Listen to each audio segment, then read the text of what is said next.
papel dito. Sa susunod, papakita ko. Senator pa lang, ang presidente, may kaso na, yung Napoles, dinamanda na siya. Nakademanda siya. Pakuha mo nga yun. Hindi ko na nadala. Yun ang record. Ako, binabato nyo, puro haka-haka, puro sali-salita, hindi totoo. Ito, pag nagsabi ako, totoo. Sinong may kaso? Nademanda si Senator Bongbong Marcos. Panahon din na Napoles, kasama siya ron. Sabi ko to, hindi ko sinasabi to dahil lang sa kasinungalingan mo, sasabihin ko lang to. Sige, magsinungaling pa kayo. Eto.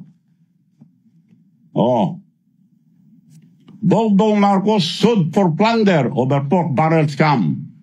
Ayan ang nakarecord. Madam Spokesperson. Eto. Girl, tingnan mo ito, girl. Ito.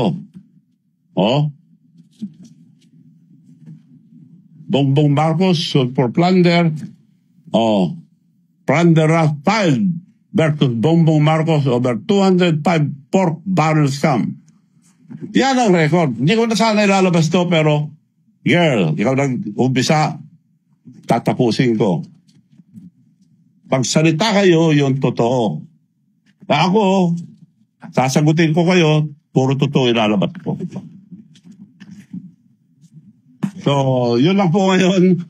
Marami pa kayong maririnig. Antayin natin yung mga tagdog.